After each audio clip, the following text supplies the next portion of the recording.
में अवसर है क्या, अपॉर्चुनिटी, मौका असल में क्या होता है, आज के होस्ट टॉक्स एपिसोड 6 में हम यही जानेंगे। सफलता के लिए मेहनत के साथ ही एक अच्छे अवसर का मिलना भी बहुत जरूरी है। यह जरूरी नहीं कि बड़ी पहुंच ही सफलता देती है। बिना किसी बैकग्राउंड के भी मेहनत और लगन से सफलता हासिल की जा सकती है। हाँ, एक अच्छे प्लेटफॉर्म का, एक अच्छे अवसर का मिलना भी बहुत जरूरी है। ये कहते हैं इंडियन आइडल पहले सीजन के विनर अभिजीत सावंत जी। अवसर क्या है, मौका क्या है? जब तक आप यह नहीं जान पाते तब तक आप ना तो अवसर का सही इस्तेमाल कर सकते हैं और ना ही सफल हो सकते हैं। अतः पहले यह जानना जरूरी है कि अवसर क्या है, तभी आप सफलता प्राप्त करना शुरू कर सकते हैं, सफलता प्राप्त कर सकते हैं। अवसर क्या है? यह एक बड़ा ही बहुत अच्छा प्रश्न है, जिसे लेकर हर इंसान बार बार एक ही बात सोचता है कि उसे अवसर नहीं मिला। अगर उसे अवसर मिलता तो वह यह कर देता, वह वो कर देता। इसके विपरीत जो अवसर उसे मिला है उसमें वह कुछ नहीं कर पाता। वो सिर्फ आगे की टेंशन ले रहता है कि मेरे को अगर ये मौका मिलता तो, उसके जैसा मौका मिलता तो तब मैं कुछ करूंगा, तब कुछ होगा। असल में ऐसा नहीं होता, बस अवसर को कोसता रहता है। अतः पहले अवसर को समझना चाहिए कि अवसर है क्या। दुनिया का कोई भी इंसान ऐसा नहीं है जिसे अवसर नहीं मिला। बस अंतर इतना है कि किसी को बड़ा अवसर मिलता है तो किसी को छोटा, लेकिन अवसर मिलता सबको है। हर इंसान अपने से बड़े की ओर देखता है कि अगर उसे भी इसकी तरह अवसर मिल जाए तो वह भी बेहतर करके दिखा सकता है, लेकिन वह उसके अतीत को नहीं जानना चाहता कि आखिर उसे यह अवसर कैसे मिला।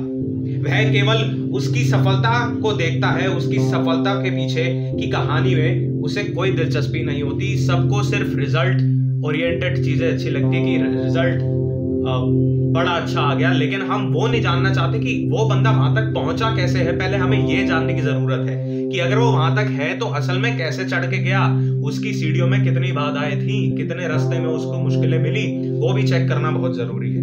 हमारे सामने महत्वपूर्ण प्रश्न ये है कि हम किसे सफल मानते हैं, उसे जिसके पास बहुत पैसा है या फिर उसे जो दूसरों से बेहतर है। प्रत्येक व्यक्ति के लिए सफलता के अलग अलग मायने हैं, इसलिए सफल व्यक्ति के बारे में कोई भी धारणा बनाने से पहले यह जान लेना जरूरी है कि वह कितना सफल है और वह सफलता को किस नजरिए से देखता है। आइए कहानी के तौर पर इस तथ्य को समझें। एक कस्बे में एक धनी व्यक्ति रहता था। उसके पास लंबी लंबी गाड़ियां और बहुत से नौकर चाकर थे। जब भी वह रास्ते से गुजरता तो लोग उसे देख के और उसकी तरह शान और शौकत पाने की चेष्टा करते थे। इस व्यक्ति को यह संपत्ति विरासत में मिली थी। उसके पिता काफी धनवान थे, जिनका काफी बड़ा व्यवसाय था। पिता की मृत्यु के बाद बेटे ने पिता के रोजगार को बंद कर दिया और जमा धन से मौज मस्ती की जिंदगी जीने लगा। उसकी सोच यही थी कि उसके पास जो भी है उसे जिंदगी जीने के लिए काफी है और उसका लुत्फ उठाना चाहिए। कस्बे के लोग उसे समझाते थे कि बेटा, रोजगार बंद करके तुमने सैकड़ों परिवारों की रोजी रोटी छीन ली, लेकिन उसे इतनी समझ कहां थी। वह तो बस अपनी अकड़ में था कि लोगों को रोजगार देने से उसे क्या फायदा है, जितना पैसा है उसे तो वह अपने जीवन जी लेगा। उसने किसी व्यवसाय में पैर जमाने की जगह महंगे महंगे शौक पालने शुरू कर दिए और अपनी शान का दिखावा करने लगा। कस्बे के लोग बार बार उसे कहते कि बंद रोजगार को फिर से शुरू करे ताकि लोगों को रोजगार मिल सके। अगर रोजगार शुरू करेगा तो वहां के लोगों को तो रोजगार मिलेगा ही, उसकी भी आमदनी बढ़ेगी और रोजगार का साधन होने पर कस्बे के लोगों को दूर दराज के कस्बों और शहरों में नहीं जाना पड़ेगा। लेकिन इस व्यक्ति को तो पैसे का घमंड था और वह सोचता था कि वह बहुत सफल है। उसकी इसी शान शौकत को देखकर उसकी उम्र के लोग वह कहने लगे, काश काश काश वर्ड, ये जो काश है ना, काश उनके पास भी पैसा होता तो वह भी उसी का जैसा जीवन जीते, लेकिन ऐसा धन किसी काम का नहीं। कस्बे के बाहर छोटा सा व्यापार करने वाला एक व्यापारी ने देखा कि रईस व्यक्ति के बेटे ने रोजगार बंद कर दिया और काम करने वाले लोगों को फैक्ट्री से बाहर कर दिया है। उसने सभी कामगारों को इकट्ठा किया और एक फैक्ट्री बनाने का निर्णय लिया। सभी कामगार तैयार हो गए क्योंकि उनके पास कोई और रोजगार था ही नहीं। लेकिन व्यापारी ने कहा, मेरे पास उतना पैसा नहीं है जितना पहले आप लोगों को मिलता था। एक काम यह हो सकता है कि जितना पैसा मेरे पास है उससे पहले फैक्ट्री बना ली जाए और अब जब आमदनी होने लगे तो उसका 50% हिस्सा सभी कर्मचारियों में बांट दिया जाएगा। व्यापारी की बात का सभी कामगारों ने समर्थन किया और नई फैक्ट्री शुरू कर दी गई। सभी कामगार अपने काम में निपुण थे। कुछ ही दिनों में फैक्ट्री काफी अच्छी चलने लगी और कामगारों की आमदनी भी बढ़ गई। छोटा व्यापारी अब बड़ा व्यापारी बन गया। व्यवसाय बढ़ने से कस्बे ही नहीं बल्कि कस्बे से बाहर के व्यक्ति भी रोजगार के लिए उसके यहाँ आने लगे। जब आमदनी बढ़ गई तब उसने अपने ऐशो आराम के साधन जुटाने शुरू कर दिए। तात्पर्य यह है कि व्यवसायी ने अवसर को भांपकर अपना रोजगार बढ़ाया। लोगों को जब काम मिलना शुरू हुआ तो लोग भी ईमानदारी से काम करने लगे और व्यापार चल निकला। व्यापार सफल हो गया। इसलिए कभी भी अवसर को हाथ से मत जाने दो। एक तरफ एक व्यक्ति के पास बनी बनाई फैक्ट्री थी, यानी उसके पास एक अवसर था। वह उसे और आगे बढ़ा सकता था, लेकिन उसने ऐसा नहीं किया। वहीं दूसरी तरफ एक व्यक्ति के पास कुछ नहीं था पर उसने अवसर को भांपा और सफलता के पथ पर आगे बढ़ता चला गया। इसी तरह का अवसर हर किसी की जिंदगी में कभी ना कभी कहीं ना कहीं आता है। उसे जानने, समझने और परखने की देर है। अगर व्यापारी ने यह नहीं समझाया होता कि फैक्ट्री बंद होने के बाद जो कामगार बेरोजगार हो गए हैं उन्हें रोजगार दिया जाए तो वे कम वेतन पर भी खुशी खुशी काम करेंगे, तब शायद यह अवसर उसके हाथ से निकल जाता और उसका रोजगार सफल नहीं हो पाता। अवसर बार बार हमारा द्वार नहीं खटखटाते। यदि आप अवसरों के लिए तैयार नहीं हैं तो वह आपकी प्रतीक्षा नहीं करते। Opportunities will never wait for you, never ever. They will knock your door, but they will not wait for you. It is you who have to open the door at the right time. इंसान की प्रकृति होती है कि वह हमेशा अपने से बड़े की और ही देखता है और उसी तरह का अवसर अपने लिए भी चाहता है। वह चाहता है कि उस सफल व्यक्ति की तरह उसके पास भी सब कुछ हो। वह अपने भाग्य को कोसता है कि अगर उसका जन्म भी समृद्ध परिवार में हुआ होता तो वह भी पैसे वाला होता, फिर उस पैसे से वह जो चाहता सो करता। इसके लिए अवसर के कोई मायने नहीं है, पर इसके विपरीत यदि व्यक्ति यह सोचे कि उसका जो भी जीवन मिला है उसे अपने उसी जीवन को सार्थक करना है, उसी में आगे बढ़ना है और उसी जीवन को बेहतर बनाना है, तो सफलता उसके कदम चूमेगी। ऐसी सोच वाले व्यक्तियों के पास अवसर भी आते हैं और वह सफल होकर भी दिखाते हैं। दो छात्र जो सिविल सेवा की तैयारी कर रहे थे, दोनों ही लगातार परीक्षा के बाद इंटरव्यू तक पहुंचे, लेकिन सफल नहीं हो पाते थे। 4-5 बार की लगातार सफलता के बाद उनमें से एक मित्र ने दूसरे मित्र से कहा, चलो मिलकर एक कोचिंग संस्थान शुरू करते हैं। दूसरे मित्र ने कहा, जब हम स्वयं सफल नहीं हो पाए तो दूसरों छात्रों को सफल बनाने के गुण भला कैसे बता पाएंगे। इस बार पहला मित्र बोला, देखो हम भले ही सफल ना हो पाए हो, लेकिन हम दूसरों से अपने अनुभव साझा करेंगे जिससे कि उनकी क्षमता और बढ़ेगी। हमारी जितना क्षमता थी हमने उतनी लगा ली, लेकिन हमें सफलता नहीं मिल रही है।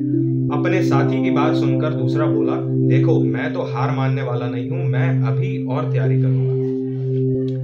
इस पर पहले मित्र ने कहा, देखो हमने अपनी पूरी क्षमता का उपयोग कर लिया, अभी भी समय है, मेरी बात मान लो, संस्थान शुरू कर लेते हैं। दूसरे मित्र ने कहा, काफी समझाने पर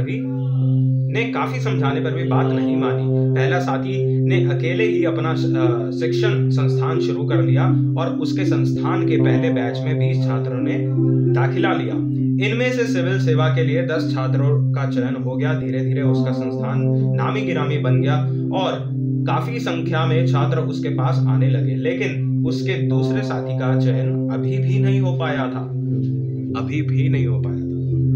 एक दिन दूसरे साथी के मन में विचार आया कि अपने साथी से पूछता हूं कि वह कैसे छात्रों को पढ़ाता है कि उसके पढ़ाए छात्र सफल हो जाते हैं। एक दिन वह उसके पास पहुंच गया और उसे पूछा, यार मैं तो अभी भी परीक्षा की तैयारी ही कर रहा हूं और तू अपने पैरों पर खड़ा होकर सफल व्यवसायी बन चुका है। मेरी समझ में ये नहीं आ रहा है कि प्रतियोगिता परीक्षाओं में एक असफल व्यक्ति द्वारा सफलता के गुण बताए जाने पर छात्र कैसे सफल हो रहे हैं। उसके मित्र ने बताया, देखो मित्र, जब 4-5 बार इंटरव्यू देने के बाद भी मेरा चयन नहीं हुआ तो मेरी समझ में एक बात आ गई थी कि जितनी मेरी क्षमता थी मैंने पूरा प्रयास किया। अब इससे ज्यादा अपनी क्षमता को मैं नहीं बढ़ा सकता। तभी मैंने तुम्हें कहा था कि चलो कोचिंग संस्थान शुरू करते हैं। इससे यह हुआ कि आने वाले नए छात्रों जो भावान थे उन्हें हमने इंटरव्यू के तौर तरीके बताए और यह बताया कि इंटरव्यू में किस प्रकार के सवाल पूछे जाते हैं तथा उनका उत्तर कैसे देना है। इससे उनकी क्षमता में और निखर आ गया और वे सफल हो गए। दूसरा मित्र उसकी बात बहुत ध्यानपूर्वक सुन रहा था। उसने सोचा कि अब तो उसके पास केवल 1 या 2 मौके और हैं, पता नहीं इनमें से भी सफलता मिलेगी कि नहीं। इसी निराशा में वह अपने बाकी 2 मौके भी गवा बैठा और बेरोजगार हो गया। तात्पर्य यह है कि अगर आप अपनी क्षमता को भांपकर सही दिशा में प्रयास करेंगे तो सफलता आपके कदम चूमेगी। पहले मित्र ने अपनी क्षमता को भांपकर समय को बर्बाद किए बिना अपना लक्ष्य बदल दिया। परिणाम स्वरूप बहुत जल्द उसका नया संस्थान एक बड़ा संस्थान बन गया। दूसरे मित्र ने अपनी क्षमता को नहीं पहचाना और अपने मित्र के साथ मिलकर कार्य शुरू करने के अवसर को भी गवा दिया और बाद में फिर अनएम्प्लॉयड भी रहा। इसी तरह एक और छात्र की कहानी है। वह लगातार इंटरव्यू दे रहा था लेकिन सफल नहीं हो पाने के कारण निराश होकर अपने भाग्य को कोसता था। वह अपने से सफल उस व्यक्ति को देखता था जो उसके साथ ही रहता था और वह अधिकारी बन चुका था। अधिकारी बनने के बाद उसका जीवन ही बदल गया। उसका बड़ा नाम हो गया और सफल अधिकारियों में उसकी गिनती होने लगी थी। असफल व्यक्ति उसके बदलते जीवन स्तर को देखकर हीन भावना से ग्रसित होकर कहने लगा कि उसे अवसर नहीं मिला, नहीं तो वह भी अधिकारी बनकर नाम कमा सकता था। असफल छात्र का यह कहना कि उसे अवसर नहीं मिला निश्चय ही आधारहीन था। अवसर तो उसे भी मिला था, उसे भी सफल अधिकारी की भांति ही इंटरव्यू के लिए बुलाया गया था, लेकिन वह इंटरव्यू में सफल नहीं हुआ। वह इंटरव्यू के लिए मिले अवसर को सफलता में नहीं बदल पाया। यह उसका दोष था। एक छोटा सा उदाहरण और देना चाहूंगा कि किसान का बेटा जो घमंडी प्रवृत्ति का था वह अपने पिता को बार बार कोसता था कि अगर उसे शहर भेज दिया जाता तो वह भी पढ़ लिख कर बड़ा आदमी बन जाता। वह अपने पिता को बार बार यही कहकर परेशान करता था कि उसे भी पढ़ने का अवसर दिया जाए। गरीब किसान के पास इतना पैसा नहीं था कि वह उसे शहर भेज सके। वह उसे समझाता कि बेटा जितना पैसा तू शहर जाकर खर्च करेगा, अगर उस पैसे से तू अच्छी किताबें खरीद ले और गांव में ही पढ़ाई करे तो शायद ज्यादा बेहतर सफलता अर्जित कर सकेगा।